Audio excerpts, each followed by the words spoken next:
Thank you. Today I heard of a new one, an asset-light ship owner. That's an interesting combination of words. So before I go on, I would like to address this first critical differentiator between shipping as a sector and shipbuilding industry. And most of you here probably in the room are from the shipbuilding industry, where they buy and sell ships, they build ships, they look at marine fuels, engines, and so on and so on. Well, some on the stage and in the room are also from the shipping sector, which is just the sector of the transportation industry. And today I was asked to talk about crypto technology, we'll say cryptographic currencies and basically new methods of transferring money, which is important because while you all speak about buckets full of money in shipping companies, I have a background in shipping myself, but at some point in 2016 I stepped away from the daily job of managing a shipping group, which I built, and I built a digital platform called ShipNext, which is purely built on algorithms and mathematics, and basically it Uberized the whole industry, creating shipping or ships as a as part of the ecosystem. Now, talking about money in general, and you have to remember that at some point of time you are solving somebody's problem, and today, maybe at this very moment you don't realize this, but just 15, 20 years ago, the cost of transferring freight was up to 1%, 1 to 2% of the money that you were transacting. And over the last 20 years, the freight level actually hasn't changed much. If you analyze the freights 20 years ago, they were at the same level as today. And what it only shows you that the only reason they remained roughly at the same level, except for some peaks, is that there was a very significant improvement in efficiency of shipping. Better technology, larger ships, more faster turnover in ports, less congestion at some points, more transformation, which leads me to my first slide. It's more about technology, and if you see how it has progressed, most of the technology has concentrated in just around about 10 years ago, where very significant improvements have, discoveries have taken place, new platforms. You probably know many of you are using them, but the change that took place just 10 years ago haven't yet transformed the whole industry, and I will speak about that as well. The most significant one is the introduction of NLP, the introduction of blockchain, and these have indeed come out of the need to solve that problem. When I started in technology, I remember this was the very difficult part of, or the age of shipping, the last 10 years before 2010 and 2020, when a lot of shipping companies went bankrupt. I witnessed one. I was actually visiting Bremen at that moment, and in one of the companies, some of the staff were led out with cufflinks, and they uncovered lots of theft, particularly always companies related with the word red in them. So red capital, red trade, whatever.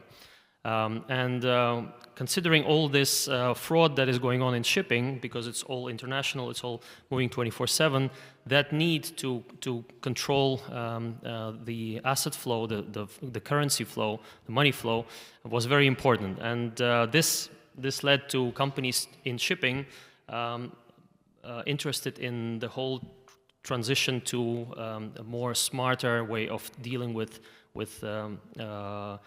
contracts, with transactions. Now, just some figures. The whole freight turnover a year is about $400 billion. That's just pure sea freight. Some companies, such as CMA-CGM, have roughly 8 to 10% of the whole international turnover in sea freight.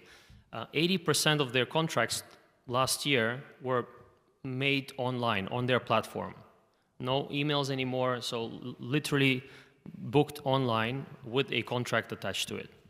Then the problem, most of the problems around that are affiliated with knowing your client. So creating a smart contract with terms and conditions linked to the payment itself. And that covers the whole range of technological advances, including digitalization of contracts, automation around KYC, and finally making sure that you eventually receive the funds. Now, a lot of money, a lot of time and money is also spent on recovering funds. 80% of funds or transaction in freight are with a credit line. Credit lines are not usually adopted by carriers, shipping companies and carriers in sea freight, but they are in forwarding. So this is why you have middlemen. Companies like DHL, Schenker, Kühne Nagel, they exist specifically for a reason of providing that kind of... Ladies and gentlemen, your attention please. The fire alarm has been activated in the building. We are investigating the situation. Please remain calm and stand by for further instruction. Thank you. Yeah, so a lot of... Ladies and gentlemen, your attention please. The fire alarm has been activated in the building. We are investigating the situation. Please remain calm and stand by for further instruction. Thank you. Yeah, so a lot of money is actually stuck in freights where forwarders provide credit lines to their clients who are incapable of paying freight on time. And this doesn't relate usually to smaller companies, this relates to larger companies, huge international groups that usually demand carriers to provide credit line up to 90 days, sometimes even longer. And that has its own implications on how forwarding companies operate, their need in more smarter approach to financial transactions. Ladies and gentlemen, your attention please. We have investigated the situation. There has been a false alarm. We apologize for any inconvenience caused. Thank you. Yeah, so our input here... Ladies and gentlemen, your attention please. We have investigated the situation. There has been a false alarm. We apologize for any inconvenience caused. Thank God they only say it in English, right? Not in 3 languages. So our input here was something that we've created for Baltic Exchange, which we are actually going to announce pretty soon. It's a smart escrow transaction, purely based on a digital interoperability between a carrier and a shipper or a broker, where it also relates to the proof of ownership on the cargo, on the ship, involvement into a digital contract, and then finally automation around KYC, where it's all a question of a few clicks before the money is actually collected by the Baltic Exchange and then given back to where, including the electronic bill of lading. And an important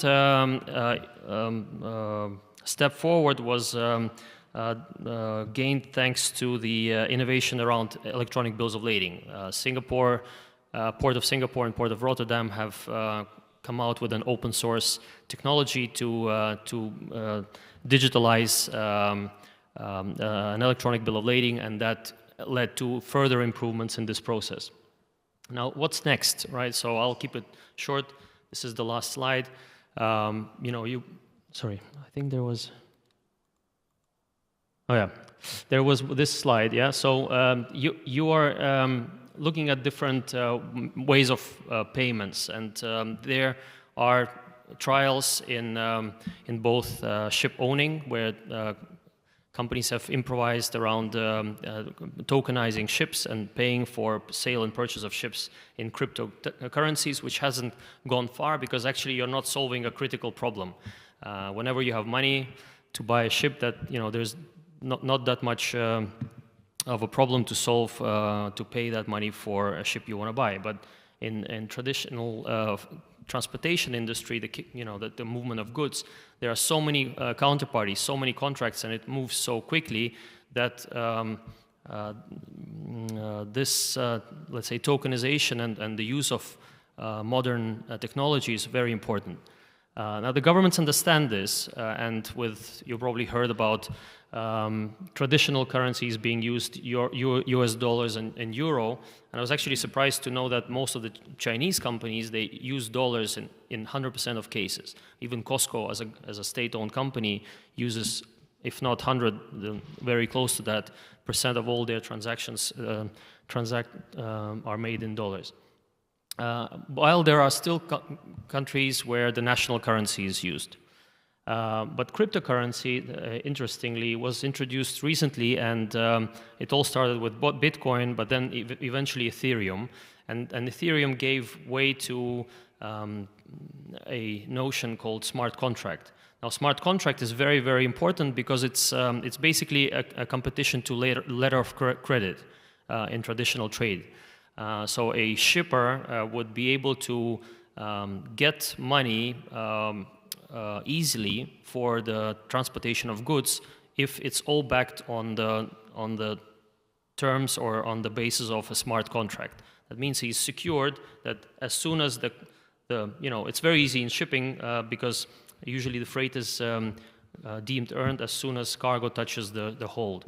So as soon as the cargo backed by proof that it's of good quality hits the bottom of the hold, the freight is paid to the ship owner, and the trader gets his part of the money for the sale. So for that, Ethereum is the best technology around, and most of the innovation around that is based on their blockchain. And for trading in commodity and in ships, it's around stablecoins. So stablecoins are always tied to a dollar. This you will see most often in countries which are trying to avoid sanctions. So they would go into buying and selling of ships in USDT. You probably heard that too. Shipping companies in Russia or traders in Russia use that quite a lot, but who knows how the geopolitical arena will look like in the years to come. That technology will gain pace, in my opinion. Now, digital payment platforms were very much used, like PayPal, Stripe. And there were innovations around sale and purchase of vessels, actually.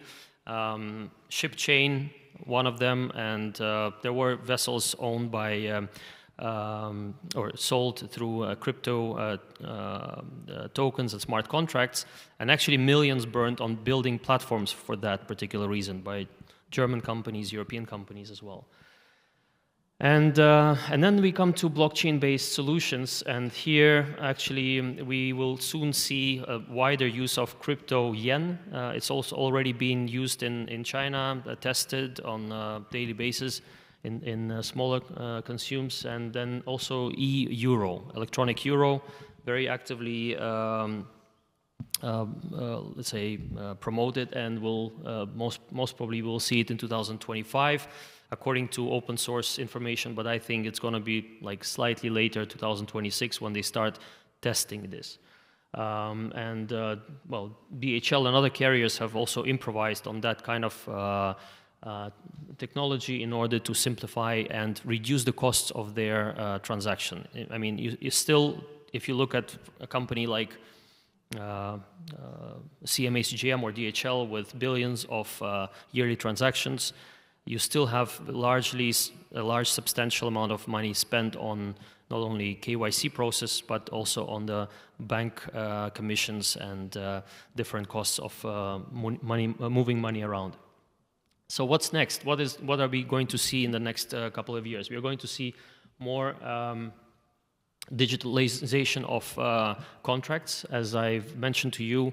And probably if I was talking to you 10 years ago, you would probably laugh, which was the case with shipping companies doing most of their business by email. Today, I was surprised to hear that larger shipping lines and container trade, literally there are no people involved when freight is being booked. So simply like you're booking a ticket on an airline where you don't communicate with the person, the same way freight is being booked on sea carriers. However, of course, it all will depend on how digitalized and how advanced in technology they are. And this is, if you compare container freight to other sectors of international shipping, it does not mean that if containers are boxes, it's easier to digitalize, while bulk and break bulk or heavy cargo is not. It's incorrect. There are companies in all of these sectors that already move towards full digitalization of their freight, where less and less people are involved. It's very easy. There is nothing difficult around this. This has happened in all other sectors of international transportation, tourism, movement of goods on air. So it is going to happen in sea freight as well. Replacement of letter of credit by smart contracts. I've already touched upon this. You will see this more often because this is the way for smaller commodity traders, growers, farmers to trade internationally. So that will that already happened in smaller sectors of international trade, but also in diamond sector. But it's gonna be more actively used in commodities as well. And then wider use of crypto technology. Here, it not only depends on technology, technology is there, but by a wider adoption. And if you see where today in the geopolitical split you have countries grouping around BRICS and then countries of so-called West, but also, of course, Japan, Australia, more in the traditional currency, you will see that at some point you may have to adapt to two separate ecosystems, and that will, of course, also gain pace. Thank you very much.